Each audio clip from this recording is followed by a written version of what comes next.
فایده ها در احکام روزه. سخن را با بسم الله الرحمن الرحیم شروع می‌نماییم. در کلمه بسم الله این هدایت است، راهنما است، روشنایی است، چون کمک یارو از الله سبحانه و تعالی می‌خواهیم که الله بر ما دست بگیرد این مسائل را برای شما به نیکوترین حال برسانیم. امروز درس اول، نقطه اول در بیان فایده ها در احکام روزه، فایده های احکام روزه یا که فایده های روزه.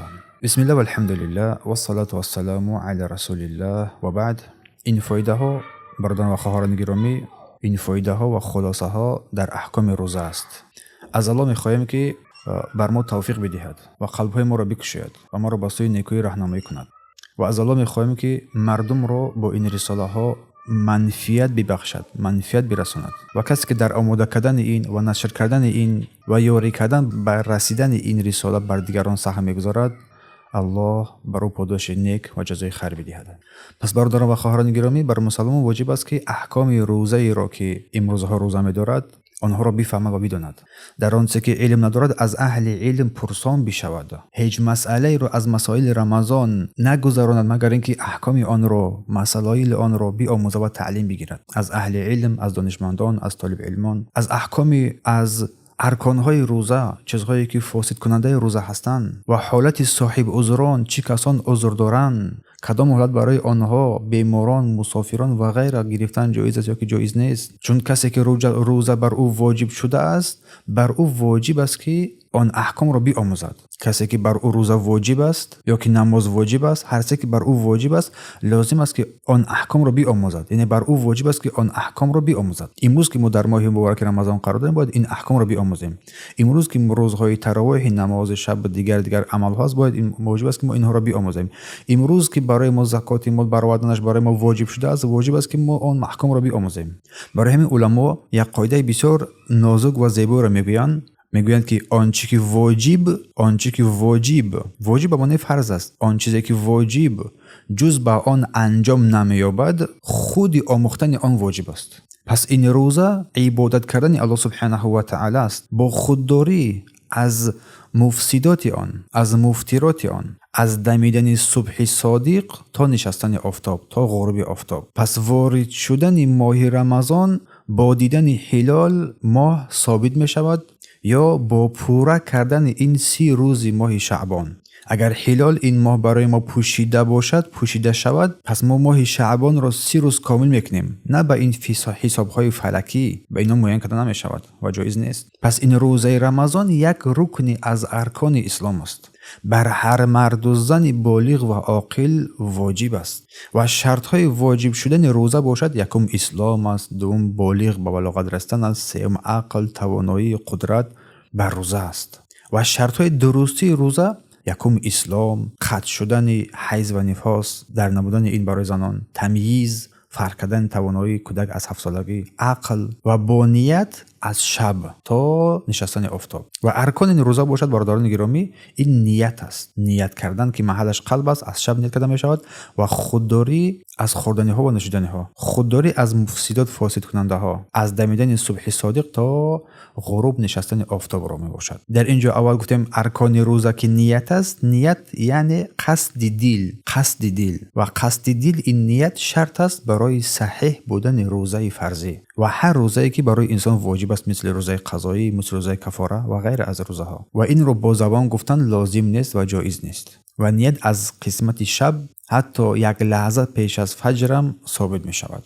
و بر کسی که این ماه مبارک را روزه میگیرد از اول رمضان اگر یک بار هم اگر نیت کند که من تمام این رمضان روزه می‌دارم چون بر دوش من این فریضه الهی است، برایش بسنده است. از آغاز ماه کفایه است. هر شب نیست که از برای خوردن و نوشیدن ها برمیخیزد، اینم خود نیت حسابیده می شود. سحری خوری کردن اینم بهتر است.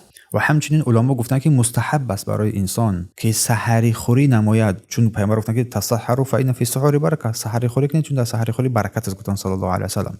حتی کمی از خوراک، حتی آب یک دانه خرمای پیش از دمیدن صبح پیش از اذان یک چیزی بخورد، این سنت را زنده کرده است و اجر پاداش را نائل گشته است. و همچنین ناگفته نماند برادران و خواهران گرامی که مستحب است، نیکو هست که افطار را در افطار کردن در بگاه اشتباه نماید. همین که آفتاب نشست افطار نماید، چون در حدیثی که از رسول الله صلی الله علیه و سلم ثابت است گفتند مردم هم هنوز هم در خیر هستند، مردم همیشه هنوز هم در خیر هستند تا وقتی که افطار را به تأخیر نمی اندازند. یعنی که آفتاب نشست زود افطار می نمایند. و سنت است که هنگام افطار نمودن اگر امکانش باشد، شرایط باشد، با خرمای تر رطب میگویند افطار کند. اگر نباشد با خرمای خشک، اگر این هم نباشد سپس با آب. و اصل مفسدات فاسد کننده های روزه 3 چیز است: خوردن، نوشیدن و همخوابگی، جیما. این 3 چیز اصلی فاسد کننده های روزه است. هر سه که از دهان و بینی داخل شد بر معده رفت، روزه را فاسد کرد: خوردن، نوشیدن و همبستری.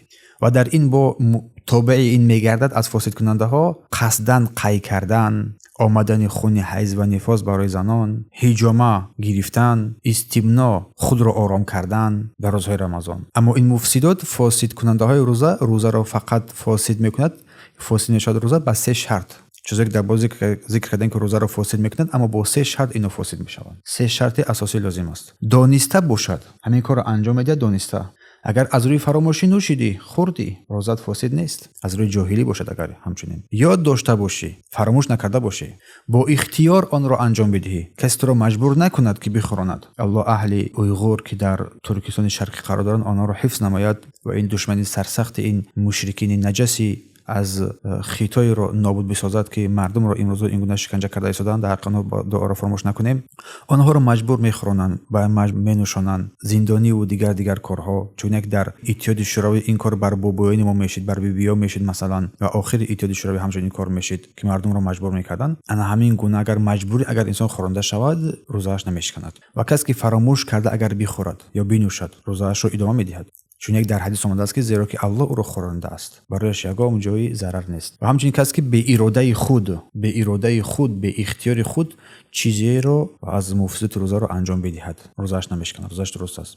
و در این معنای خوردن و نوشیدن برادران گرامی، گفتیم خوردن و نوشیدن یک از اساسناکترین شکننده روزه است. در معنای این خوردن و نوشیدن همراه می شود خوردن داروها، تبلتک‌ها یا که سیگار کشی هم در آن داخل می شود، حرام است. گذراندن خون به بدن، شخص روزه‌دار در بدنش خون میگذراند. سوزانداروهای غذا دهنده و جای خوراکی نوشاکی، یا که سوزاندارویی که مثلا مثلا غذا میدهد، شستن گرده، دیالیز میگن، چیش میگویند به زبان روسی، و کلیزما کردن، معاینه روده غوث، چون با همراهی معده و در معده آب داخل میشود، وارد میشود.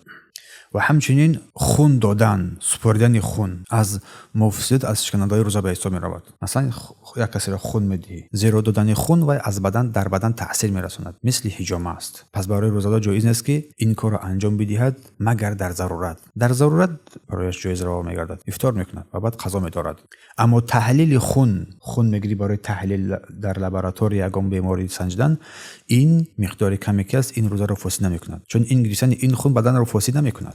بارک الله فیکم. اما از کارهای غیر مفسد، از کارهایی که روزه را فاسد نمیکند، غرغره و آبکشی در بینی، استنشاق، غرغره و آبکشی در بینی. اما رسول الله صلی الله علیه و آله از این منع کردند، گفتند که در هنگام طهارت غرغره در بینی، در دهان، آبکشی را گفتند که مبالغه نمایید. اما در رمضان گفتند این کار را انجام ندهید، مبالغه نکنید، گفتند صلی الله علیه و آله، به خاطر خوف خطری قطرات آب رفتن بر حلقوم انسان. اما در اصل اینا شکننده ها نیستند، مگر اینکه اگر آب رفت. قطره چشم، یک کسی در چشمش قطره میکند، قطره گوش، شستن گوش، اینها از فاسد کننده های روزه به حساب نمی روند. و این چیز داخل میشود در این چیزایی که در مفطرات داخل نمی شود. قطره بینی اگر بر حلق انسان نرود، در بینی هم میچکنند. اگر آن به حلق انسان رفت، بر معده انسان داخل شد و فاسد میکند. در این موضوع یک نواری کرده بودیم، کوتاهک، حتی نشان هم داده بودیم. و همچنین اکسیژن رو نفس گرفتن اکسیژن، یا که بعضی از بیماری هست مثلا که در دهانشان اکسیژن میگیرن، و سوزانداروهای طبابتی در پوست میزنن، مثلا در موشک میزنن، در وین میزنن، که اینها غیر غذایی هستند. یا که یگان جای انسان درد میکنن، مثلا آن را اوکال میکنن. یا که دندان مثلا کندن دندان، اینا از اشکننده روزه نیست. نه که در مسئله کندن دندان احتیاط رو پیشه کنید. اگر که خون رفت خطر خوف شکستن روزه‌اش، باید این کار رو احتیاط نماید. و همچنین داروهایی که در زیر زبان گذاشته می شود، برای کسانی که درد دل دارند در زیر زبان یک تبلتکی میگذارند، آن را فرو نمیبرند، تبلتکی میگذارند و آن را بیرون میبرند. از فروردن آن خودداری میکند. دندان کنی همچنین گفتیم از اشکننده روزه نیست که احتیاط رو پیشه میگیرد. و مسواک زدن، تازه کردن دندان با مسواک یا که شوتکه یا که پاستا، زبونای پاستا، اینا هم خمیره، اینا هم از اشکننده روزه نیست، ولی که در پاستا احتیاط رو پیشه گیره که با گولیاش فرو نبرد آن را. یا که داروهایی که برای غرغره کردن هست، این هم از مفسدات نیست تا اون دمی که اون را فرو نبرد. و همچنین گذاشتن اسپیرال از فاسد کننده ها نیست. و اون چیزی که در محبل داخل میشود از شم، سویچه میگویند، این هم از فاسد کننده های روزه به حساب نمی رود. و در روزه هم استفاده عطر جایز و روا است. بوی‌های خوشبویی جایز و روا است با احتیاط کردن. این هم یک نواری کداگی بودیم خوردکک، اون را میتوانید که بینگرید، از اون بهره بگیرید، با خوبتر با خوشتر با ویدیویی بیان کداگی هستیم. اما بخور، مثلا بخور که مثلا دود دارد، مثلا بخورهای دوددار هست، مثلا اگر انسان با قصد نفس بکشد روزه‌اش را فاسد میکند، باید از این دوری بجوید. و غسل کردن برای روزه‌دار جایز است. همچنین شینواری و غوطه زدن در آب برای انسان جایز و روا است، اما احتیاط را هم پیشه میگیرد. یا که فرو بردن آب دهان روزه را نمیشکند، حتی اگر زیاد هم باشد، حتی اگر پی در پی هم باشد. اما اگر بلغم غوث باشد، باید روزه‌دار آن را فرو نبرد، باید آن را برآورد. برای روزه‌دار همچنین چی مرد و چی زن باشد، چشیدن خوراک ضررآور نیست، جایز است، به شرطی که آن را با نوک زبانش بچشد، بعد آن را بیرون برآورد، فرو نبرد. و کسی که بر او روزه واجب است در روزهای رمضان قصداً اگر جماع کند روزه‌اش فاسد می شود. فرقی ندارد که هنگام جماع کردن همخوابگی با زنش و انزال شد یا که نشد، که معنی برآمد یا که نبرآمد، مادامی که همین ذکر مرد اگر که در فرج زن داخل شد اندک هم باشد روزه‌شان فاسد می شود. و بر او واجب می شود توبه کردن اولین چیز، و قضای آن روز روزه داشتن و کفاره آن 2 ماه پی در پی روزه گرفتن. اگر این 2 ماه پی در پی روزه گیری توانی آن را نداشت، پس 60 مسکین را طعام دادن است برای مرد و زن. اگر زن با اختیار خود مردش را اطاعت نماید، حکمش مثل حکم مرد ثابت می شود و وای هم 60 مسکین طعام میده. اما اگر مجبور باشد وای را شوهرش مجبور نماید، نمیخواد، لیکن مجبور کرد وای را مجبور شد، برایش کفاره ای نیست و روزه‌اش صحیح است. کسی اگر سحر جنوب شود روزه‌اش برای ضرر ندارد. خواب دید، مثلا کسی که در خواب احتلام شد، روزه‌اش صحیح است، درست است. بیرون شدن این معنی روزه را نمیشکند. اگر بیرون کردن معنی با اختیار خود باشه روزه را میشکند. و کسی که جنابت بر او واجب شده باشد، میتواند غسل را با بعد از دمیدن فجر به تأخیر اندازد، یعنی که به حضور بخورد سپس غسل را به تأخیر بیاندازد. برایش اشکالی نیست این کار انجام بدهد، روزه‌اش صحیح است، ولی که تلاش نماید که نماز بامداد را دیر نکند. اگر جماعت باشد با جماعت هم دیر نشود. پس برای افطار کردن، یعنی که روزه را خوردن در سفر و شخصی مسافر شرط است که شخصی مسافر از 80 کیلومتر از همون دهه خود را طی کرده باشد، یا اینکه طبق عرف عادت انام مردم که همون منطقه‌ای که میبرد اونجا سفر بگیرن. اگر 80 نباشه، مثلا یک جمعه رو 40-50 کیلومتر است یا 30 کیلومتر است، یعنی در عرف عادت مردم همونجا سفر نامیده میشود، پس وای مسافر حساب میشود، برای جایز میگردد. یا از شهر بیرون شود یا که از سمت‌های شهر بیرون بگردد. و همچنین سفری که سفر مینماید برایش که روزه خوردن جایز است، سفر معصیت گناه نباشد. انسان برای گناه کردن یگام جا میرد، مثلا این مسافر حساب نمیشود و این نماز روزه‌اش را میگیرد. و همچنین مقصد انسان از سفر فریب نباشد. فریب کرونا که من روزه ندارم رود سفر نماید و به خاطر که اثر ساقی شد گفته این اثر ساقی نمیشود، که خود نیازی بر سفر داشته باشد در سفر برآمده باشد. و هر بیماری که انسان را از حد صحتیش بیرون کند، هر بیماری که انسان را از حد صحتی و سلامتیش بیرون میکند، برای وی جایز است که افطار کند. دلیل آن سوره بقره است. کسی از شما اگر که بیمار باشد یا در مسافرت باشد، پس بر او جایز است که روزهای دیگری بعد رمضان روزه بدارد. اما بیماری اگر سبک باشد، مثل سلفیدن یا که درد سر یا که دیگر بیماری‌هایی که انسان توان روزه داشتن دارد، پس برای جایز نیست که روزه را بخورد، باید روزه بدارد. اما بیماری که میترسد که این روزه داشتن بیماریش رو زیاد میکند، یا که شفایش را به تأخیر میاندازد یا به او انسان این روزه داشتن ضرر میرساند، برای او افطار کردن در این حالت جایز میگردد. بلکه گاهی میشود که برای او واجب است که افطار نماید، روزه ندارد. اگر که بر جسمش ضرر آور باشد، بیماریش را زیاد بکند، مکروه است روزه داشتن در این حالت. اگر باور کند که روزه‌داری او را هلاک میکند، به هلاکت میرسد، برای او حرام است که روزه بدارد. برای او در این حالت حرام میگردد که روزه بدارد. اگر بیماری امیدوار به شفا باشد، امید دارد که شفا مییابد، پس بیمار منتظر شود تا شفا یابد، بعد قضای آن را میدارد و این هنگام برای او یگان فدیه نیست، فقط قضا میدارد. اما بیماری باشد که وای شفا یابنده نیست، مثل کلانسالی، پیرانسالی، یا مثلا که بیماری که شفا یابنده نیست، هم دائمی قطع است، وای مسکین را طعام میدهد، چون عذرهای دائمی بر روزه تاثیر میکند، تاثیر میرساند. بیماری های شفا نایابنده، پیرانسالی خیلی ضعیفی که نمیتواند روزه بدارد، آنها افطار میکنند، پس بر آنها قضا نیست، بلکه یک مسکین را در عوض آن روزهایی که خورده هستند فدیه میدهند. و فدیه خوراکی یک مسکین، برای هر روزی که خورده است یک مسکین را طعام میدهد. نیم ساعت از غذا میگویند، تقریبا 1.5 کیلو یا که 2 کیلو از آن طعام بلدی که هست، برنج است مثلا، یا چیزی است. چون در سوره بقره الله میفرماید که به آنهایی که توانشان بر دشواری دارد فدیه طعام بر مسکین میدهند. اگه توان روزه ندارند پس مسکین را فدیه میدهند گفتند. و میتواند که هر مسکین را هر روز طعام بدهد، یا که اینها را جمع نماید، پس مسکین را طعام یک جا جمع نماید بدهدشان. در آخر ما مثلا یک خوراکی تیار می نماید برای 30 نفر، مثلا 30 روز اگر نخورده بود، جمع کرده همه آنها را پخته دعوت کرده آنها را طعام میدهد. یا که هر یک روزی که میخورد یک مسکین را طعام میدهد، خریده میدهد مثلا، یا اینکه خود میپخته میدهد، برایش هر دو جانب این اشکالی ندارد. یا اینکه یگام انسان هایی که یگام تشکیلات خیریوی است، آن رو وکیل بگذارد که خیلی همین نفر را غذا دادن در کار است، پول رو برای میدهد و خریدار چیکار میکند، این رو اثرش داخل مینامد، تقسیم مینامد. اما پیش پرداخت این جایز نیست. در اول ما تو میدونید که مثلا که تو این ماه رو روزه داشتن نمیتونی به خاطر پیرانسالی که مثلا به خاطر بیماری که دائمی است پیش پرداخت کنی، این جایز نیست، بلکه بعد و داده میشود. تو این روز نتوانستی فردا میدهی، نه اینکه پیش پرداخت یک ماه رو پیش پرداخت جمع کرده بدهی، بلکه جمع آوری کرده همش رو میدهی، یا که هر روز میدهی. و برای زن حامله و شیرده افطار جایز است، بر آنها تنها قضا واجب است، مثل بیمار، خواه از خود ترسد خواه از طفل خود ترسد. در این مورد ما صحبت علیحده کرده بودیم، برای زنان حامله و شیرده این مسائل رو پورا بیان کرده بودیم که گفتم اگر که برای طفلش بترسد مثلا قضا می‌دارد، گفتم برای وای کفاره می‌دهد، گفتم برای وای قضایی نیست. در این مورد از ابن عباس و ابن عمر روایت‌های ثابت شدگی هست. در بین علما این در این مسئله یک خلاف است و اومد اتفاق دارد، علما اتفاق دارند که هر کس از رمضان را قصداً به عذر چیزی از او بخورد یا که بنوشد، یک گناه بزرگ، گناه کبیره ای کرده است، اما کفاره برای وی نیست.